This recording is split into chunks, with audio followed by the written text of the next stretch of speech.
Ikaw ba ay nahihirapang hanapin ang nth term ng isang arithmetic sequence sa math? Pwes, nasa tamang channel ka ngayon. Ngayon ay papakita ko kung paano makukuha ang nth term ng isang arithmetic sequence.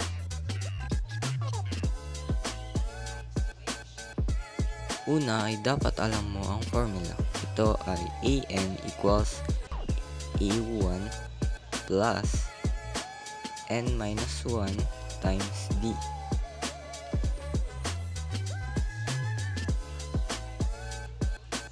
Ngayon ay hahanapin na natin ito. Ang a1 o first term ay ang unang-unang term na nakikita natin. Dito, ito ay ang number 3. Susunod ay ang n o ang term na hinahanap o nawawala. Ito ay ang 20th term.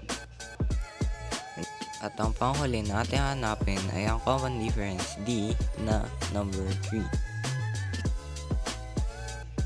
At ngayon ay maaari na nating isalpak ang mga value na nakuha natin o nahanap natin sa formula upang masolve kung ano nga ba ang pang 20th term. Ngayon ay isasalpak natin ang mga value na nahanap natin kanina sa ating formula upang mahanap ang 20th term.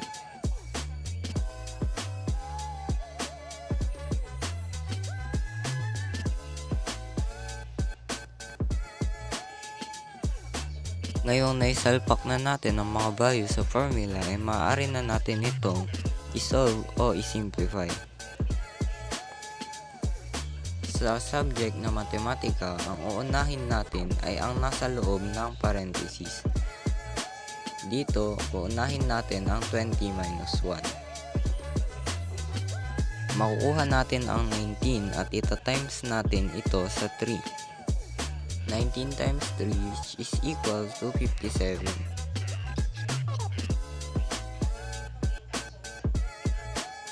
At ngayon ay ating idadagdag na lang ang 3 sa 57.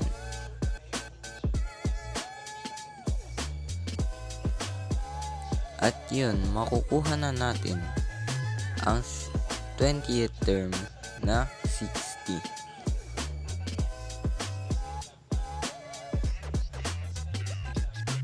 Ibig sabihin, sa sequence na ito, ang 20th term natin ay 60.